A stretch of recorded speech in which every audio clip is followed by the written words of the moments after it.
जय हिंद दोस्तों, मेरे चैनल डिफेंस डिस्कशन में आप सभी का स्वागत है।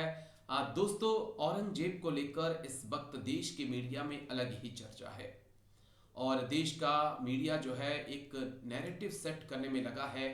देश में कई समस्याएं हैं, बेरोजगारी की समस्या, महंगाई की समस्या, शेयर बाजार गिरता जा रहा है, डॉलर के मुकाबले रुपया गिरता जा रहा है, लेकिन देश का मीडिया औरंगजेब के पीछे पड़ा हुआ है।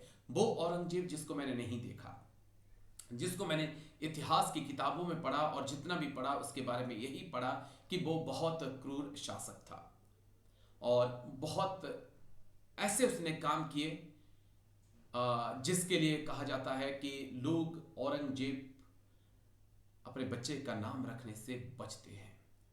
लेकिन आज मैं दोस्तों ना तो छावा मूवी की बात करने वाला हूं और ना ही मैं आपके साथ उस औरंगजेब की बात करने वाला हूं। मैं कुछ हटकर आपके साथ बात करना चाहता हूं, एक ऐसे औरंगजेब की जिसके बारे में शायद आप बहुत कम जानते हो। एक भारतीय सेना का सैनिक जिसका नाम औरंगजेब, लेकिन उसकी बहादुरी के किस्से इतने कि उसका नाम सुनकर आतंकियों के माथे पर पसीना आ जाता था जब वो अपनी AK-47 लेकर आतंकियों के खात्मे के लिए निकलता था। लेकिन फिर हुआ क्या? फिर हुआ ये कि जून 2018 में उस औरंगजेब के ही कुछ साथियों ने आतंकियों को खबर दे दी कि औरंगजेब निहत्था घर आ रहा है छुट्टी पर। फिर हिजबुल के आतंकियों ने उसे रास्ते से ही अगवा कर लिया और निर्मम तरीके से उसकी हत्या कर दी। तो ये भी एक वो औरंगजेब है जिसकी चर्चा देश का मीडिया कभी नहीं करेगा। आपको इस देश का मीडिया वीर अब्दुल हमीद के बारे में नहीं बताएगा। आपको इस देश का मीडिया ऐसे औरंगजेबों के बारे में भी कभी नहीं बताएगा। तो इसकी पूरी कहानी को एक बार जल्दी से हम समझ लेते हैं। दरअसल कहानी 2018 की है। औरंगजेब 14 जून 2018 को सुबह रजौरी में ईद मनाने के लिए अपने घर जा रहा था। इस दौरान पुलवामा के कालमपोरा से आतंकियों ने उनका अपहरण कर लिया और इन आतंकियों को औरंगजेब के बारे में सूचना भी 2 से 3 सैनिक जो उसकी यूनिट में थे उन्होंने ही दी थी। और उसके बाद सेना में हड़कंप मचा। लगातार औरंगजेब की तलाश के लिए कई मिशन चलाए गए। उसके बाद 14 जून की शाम पुलिस और सेना के संयुक्त दल ने औरंगजेब का शव कालमपोरा से करीब 10 किलोमीटर दूर गुस्सू गांव में बरामद किया। उनके सर और गर्दन पर गोलियां मारी गई थीं। रिपोर्ट्स के मुताबिक शहीद जवान की हत्या से पहले उन्हें टॉर्चर भी किया गया था। आपके लिए जान लेना बहुत जरूरी है दोस्तों, औरंगजेब हिजबुल आतंकी समीर को 30 अप्रैल 2018 को ढेर करने वाले मेजर रोहित शुक्ला की टीम में शामिल था। जांबाज औरंगजेब ने कई बड़े बड़े ऑपरेशनों को भी अंजाम दिया था। तो भाई दोस्तों, औरंगजेब को उसकी बहादुरी के लिए भारत सरकार ने शौर्य चक्र से नवाजा है। जय हिंद कर्नल SS पठानिया सर, जय हिंद, बहुत बहुत शुक्रिया समय देने के लिए। थैंक यू जय Rajesh ji, God bless you, God bless you. Thank you sir, आपने समय दिया। दरअसल सर, हिंदुस्तान के मीडिया में इस वक्त औरंगजेब को लेकर बहुत ज्यादा चर्चा है। जब से छावा करके कोई मूवी आई है, मैं तो यूं मूवी बहुत कम देखता हूं, लेकिन सुना है कि उस मूवी के बाद जो है औरंगजेब की बहुत ज्यादा चर्चा है और देश का मीडिया जो है सुबह से लेकर शाम तक औरंगजेब औरंगजेब कर रहा है। तो मुझे याद आया कि एक औरंगजेब तो वो भी था सर जिसने 2018 में इस देश के लिए शहादत दी। उसने इतने काम किए कि आतंकियों को उसे रास्ते से अपहरण करना पड़ा, उसे किडनैप किया गया, उसे मौत के घाट उतार दिया गया। जून 2018 का मामला है और आतंकी समीर जो कि एक पोस्टर बॉय हुआ करता था 2016-17 में मेजर मोहित के साथ मिलकर इसी औरंगजेब ने उस आतंकी समीर को मौत के घाट उतारा था।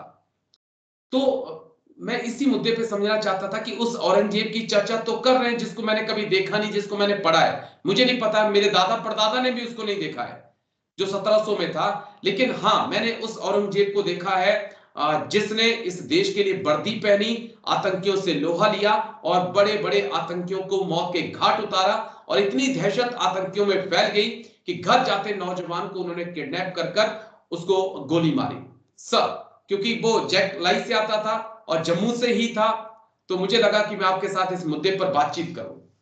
Over to you sir. सबसे पहले तो मैं शहीद औरंगजेब को अपना नमन करता हूं कि उन्होंने अपने लिए, अपने देश के लिए, हमारे जम्मू कश्मीर के लिए सर्वोच्च बलिदान किया। मैं उनके परिवार को भी नमन करता हूं। शेक्सपियर ने कहा था, what is in the name. अगर गुलाब को आप किसी और नाम से भी पुकारें वो तो गुलाब ही रहेगा। इसी तरीके से जो एक सच्चा इंसान है, जिसके अंदर इंसानियत है, देशभक्ति है, उसको आप किसी भी नाम से पुकारें उससे फर्क नहीं पड़ता।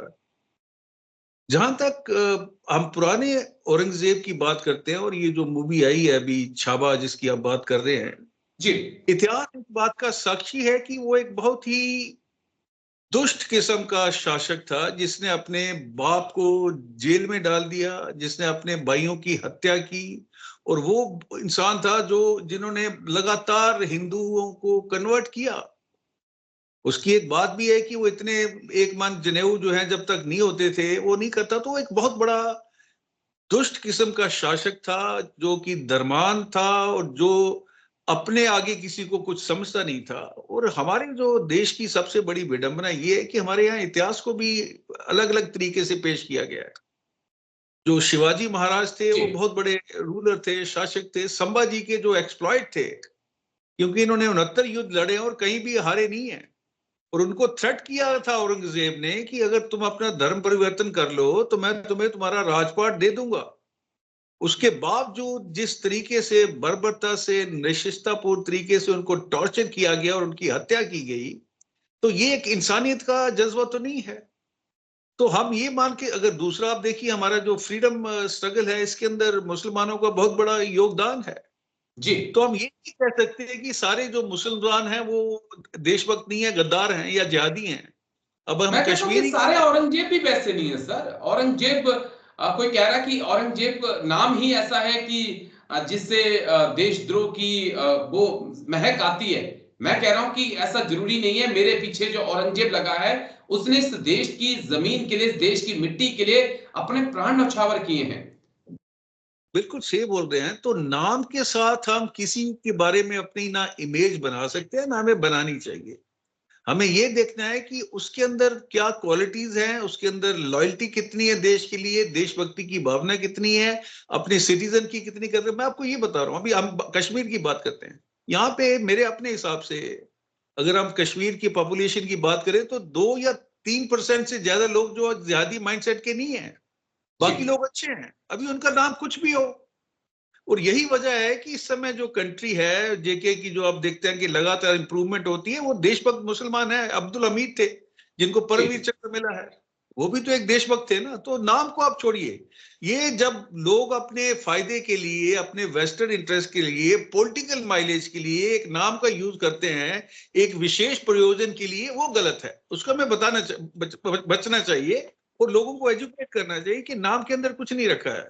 और जी। धर्मांधता जो है वो खराब है। इंसान के जो काम है वो सामने आते हैं। इंसान की देशभक्ति की भावना और कुर्बानी की भावना जो है वो सबसे ऊपर आनी चाहिए। हाँ, बिल्कुल सर। और अगर ऐसे होता तो हम एलटीटी के भी कई लोगों के नाम ले सकते हैं। कैप मेजर प्रभाकरण भी जिंदा जाता उदाहरण है एक हमारे सामने। लेकिन मैं एक बस आखिरी सवाल, क्योंकि आपने जैक राइफल को कमांड किया है। जैक राइफल में मैक्सिमम सोल्जर जो हैं वो जम्मू कश्मीर से, हिमाचल से, यहीं कहीं होते हैं। और उसमें हिंदू भी होते हैं, उसमें मुसलमान भी होते हैं। मैं जो पॉइंट आपसे पूछने जा रहा हूं कि क्या किसी मोड़ पर आपको ऐसा लगा कि एक मुसलमान जवान, एक मुसलमान सैनिक जो है अपने कदमों को पीछे खींच रहा है इस देश की कुर्बानी देने के लिए या अपनी ड्यूटी निभाने के लिए? देखिए, अक्सर जो हमारे सोल्जर्स होते हैं ना, उनकी कोई जाति होती है ना उनका कोई धर्म होता है। उनका सबसे बड़ा धर्म जो है वो सोल्जरिंग है। अभी आपने बात की हमारे जो शहीद औरंगजेब जी हैं, ये टीए के हैं, टेरिटोरियल आर्मी, जिसको मैं कमांड कर चुका हूँ। और मैं सेक्टर 2 सेक्टर आर में डिप्टी कमांडर भी रह चुका हूँ। अभी ये जो होम एंड हर्थ बटालियन होती है, इसके अंदर लोकल लड़कों को रिक्रूट किया जाता है ताकि जी वो अपनी जो बेस्ट है उसको दे सके और मिलिटेंसी के खिलाफ हम एक इफेक्टिव लड़ाई कर सकते हैं। इनमें से कुछ जो चुनिंदा लड़के होते हैं उनको अलग अलग आरआर बटालियन के साथ जोड़ दिया जाता है, basically with the concept of intelligence gathering. Being a local person, language जानते जी हैं, एरिया जानते हैं, तो एक बहुत बड़ा एसेट होता है। उसी तरह के एसेट हमारे औरंगजेब जी थे, और उनकी जैसे आप बात कर रहे हैं उन्होंने बहुत बढ़िया काम किया, और टेररिस्ट जो है वो इस हद तक गिर गए कि इनको जो है जब ये छुट्टी में थे उसके बाद इनको किडनैप किया गया, इनकी बड़े ही जालिम तरीके से इनकी जो है हत्या की गई। और उसके बाद देखिए सबसे बड़ी बात है, इनके जो दो भाई थे वो उसके बाद उन्होंने फौज ज्वाइन की। बिल्कुल सर। तो अगर हम वो देश की सेवा करना चाहते थे, मिलिटेंसी के खिलाफ लड़ना चाहते थे, तो जब हम बात करते हैं अगर fight against the militancy and security and sovereignty of our nation, वहां पे धर्म का कोई स्थान नहीं है, और ना ही हमें उस चश्मे से या उस प्रिज्म से किसी के बारे में कोई राय कायम करनी चाहिए। जी, और खासकर सेना के बारे में, क्योंकि सेना में जैसा आपने कहा मुझे बहुत अच्छा लगा एक बार कि यहाँ ना कोई हिंदू है, ना कोई मुसलमान है, ना सिख है, ना ईसाई है। यहाँ पर सब फौजी होते हैं और सब भाई-भाई हैं। लेकिन शुक्रिया, शुक्रिया, बड़ा एक अहम इश्यू था सर, जिसके ऊपर मुझे थैंक यू। आपके साथ बात करनी थी, क्योंकि पूरी थैंक मीडिया में इस वक़्त चर्चा है औरंगजेब को लेकर। थैंक यू सर, जय हिंद, thank you thank sir. You. Bye.